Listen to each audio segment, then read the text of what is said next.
All right. We've got a county legislator, as reported this week by the Kansas City Star, Duron McGee, who apparently reached out to the Chiefs last year and said, hey, can I get 4 sweet tickets to the Dodgers game coming up on June 30? And the Royals acquiesced. They said, sure.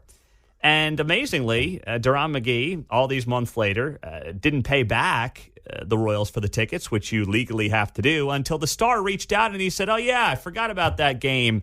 Must have given them to somebody. And amazingly, this is the same guy who facilitated, in large part, the Royals and Chiefs getting their 3/8 cent sales tax on the ballot against the wants of Frank White, the county executive. Patrick Tuohey with the Show Me In studios here.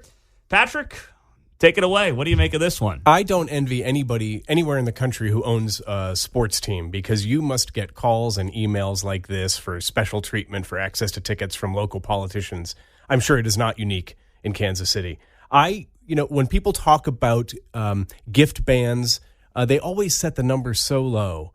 And part of me, and maybe I'm naive, thinks, you don't police better by setting a number low. You police better by requiring transparency, by setting up something automated. Like maybe the Royals should have forwarded that email to somebody in the county to make sure that stuff like that is recorded. So I'm not worried about the amount per se, but I want the transparency. I want to be able to track every gift.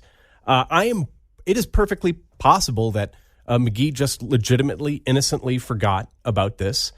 He's a busy man, but there's got to be some sort of automated reporting mechanism that doesn't require on the goodwill or the memory of politicians. And again, I don't know if that's something that we require the Royals to participate in, or maybe we just increase the report frequency or add a fine. I don't know. But see, I'm not even as upset with the team, because it's not like they reached out to the politician saying, hey, you want 4 sweet tickets? Wink, wink, nod, nod. We'll see you on the ballot next year. Right. The politician reaches out knowing full well what he's doing. Yes. And if you think for a second he magically forgot about the tickets, oh, boy, I forgot to pay those back. I think that's total BS. I don't doubt that. I won't argue. Look, there's corruption in politics. That's not newsworthy. I want to give these guys the benefit of the doubt.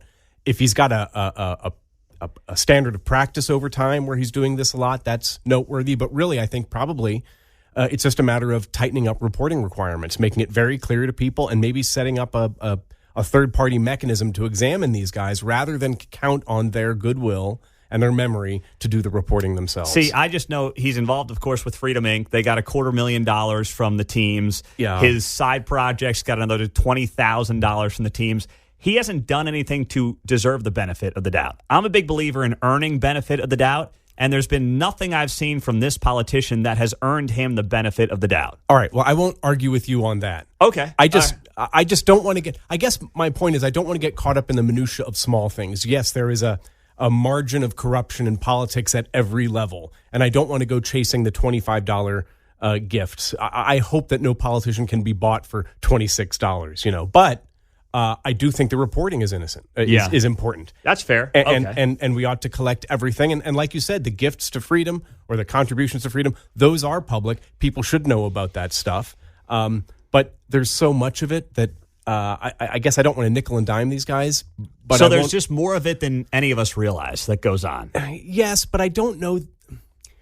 Again, I don't want to come across as being an apologist for these guys, but there's so much bad policy out there. There's so many bad things that these guys do unintentionally. Just redirection, focus on the wrong issues about policy, get excited about the small stuff, and talk about racism in Kansas City. We spent all that time arguing over renaming a street or renaming a fountain, none of which actually address the important policies of housing in Kansas City, for example. Or even, basic infrastructure. We want to get rid of the police chief, but we don't kind of take a look at policing in general or prosecution in general. We get caught up in these small things. So I think there's an awful lot of lower C corruption in the sports authority. I don't think that the city should own the stadium, for example. I don't think cities or counties should have anything to do with sports teams. And I know you'll believe this, and your listeners will too. If we shrink the power of government, there will be a lot less interest in corrupting them because they have no power. But unfortunately, we've built this system over years where county elected officials have so much power that everybody wants to give them something to get their vote. And so it's not a matter of nickel and diming. It's a bigger issue. It's reporting, it's power of government, and arguing over tickets. He pays the tickets back. Is the matter solved? The problem is really much bigger.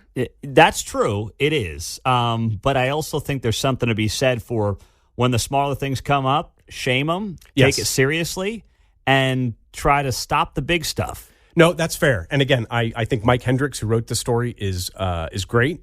This is a great piece. I'm sure there's more there with other members of the well, this is good journalism county. From the start. No, absolutely. And he did the work, and he looked up the records, and he made the calls and emails, and that is great. That is great work. And again, I'm not saying it's not important. I just want people to understand that don't get caught up in the minutia. Really take a step back and realize it's not that the Royals have a comfy relationship with the county or vice versa. It's that the county is involved in private business in the first place. Mm-hmm. I see what you're saying. I do. Patrick Tuohey with the Show Me Institutes here on KCMO Talk Radio 95.7 FM. Speaking of this topic and this issue, the San Antonio Chiefs, not the Royals, but the Chiefs. How does that sound to you? Are you buying this whole San Antonio deal? No, I don't. Again, we talked about this last week. I think this is just a lot of posturing. I think it's an opportunity for local guys all over the country to introduce some legislation, maybe get some airtime on TV or radio and in print. I don't think the team is going to move. They've got too much infrastructure here in Kansas City. And I think, as we talked about before, it's not just the team, but it is positive relationships with local politicians, as we just discussed. Again, San Antonio's welcome to make an offer. I'm sure the Chiefs would be happy to entertain anything, but the cost of moving, the cost of building, all those headaches, those are greater things than people realize. And I think staying at Arrowhead, the stadium your father built, where you're known, you've already got investments in Kansas City. I think that is that keeps you here. It's relationships, it's history, it's all sorts of stuff. The money is part of it, certainly, but the intangible benefits of staying in Kansas City are worth as well. Now, yesterday, Dave Traubert from the Kansas Policy Institute was on the show, and he suggested that this Kansas special session that Governor Kelly is likely going to call for is not just going to be about tax cuts that the legislature has passed, but also she may hold over their head this idea of, I'll give you your tax cuts if you give me 100% star bond district for the Chiefs to move to Kansas. We may have a full-blown border war happening in front of our eyes if the states get involved at that level. Yes, it would be something like that. It remains to be seen. I wonder if the legislature would go along with that, and I wonder if the governor would even want to go down that road. It seems like such a big issue, a big target to put on your back. Well, there are Republicans in Topeka who are big fans of these star bonds, which I know is unique to Kansas, so I know it's not your expertise area, so to speak, but they're big in Kansas, and Republicans love them too, just like they did with Panasonic out there. No, the economic development argument is not partisan. Republicans are just as bad as Democrats. It's not ideological. And again, they're going to make a pitch. Why not? But the thing that Kansas voters may think is, look, we enjoy the benefits of Arrowhead where it is. We don't have to pay for any of it. Let Missouri keep it. Let Missouri pay for it, and we'll just come and go as we please. I'm sure a big portion of the Arrowhead fan base, the Chief fan base, comes in from Johnson County anyway. Oh, yeah. I mean, when I'm driving to a game on 435, trust me, there's a line in, there's a line out. That's just a reality. So Kansas has to consider, what do we gain by simply moving the stadium a few miles? Now we're paying for it, but we really haven't. Well, it's that dopey, and I say this with all the love, but as someone who was in New York, no one cares the Jets and Giants played in New Jersey. Right. No one cares. Right. The media doesn't talk about the New Jersey Jets, the New Jersey Giants. No one's going to care outside of this region where the stadium is. They're still going to call them the Kansas City Chiefs. That's right. And of course, so many people think Kansas City is in Kansas anyway. Yeah, that's true, too. You'd save 1 point explaining people some geography. Again, I agree with you. People ask me, would you be upset if the teams picked up and moved? And again, there is some pride attached to it, but economically, it just doesn't show up on the spreadsheet. So I agree with you. If they move to Kansas, it's not a big deal. I just wonder, does Kansas want to pick up the tab for this when right now they enjoy it for free? That's a great point. Patrick Tuohey with the Show Me Institute, something that Kansas taxpayers should ask themselves and make sure they're reaching out to their state reps and their state senators about this as well. you know?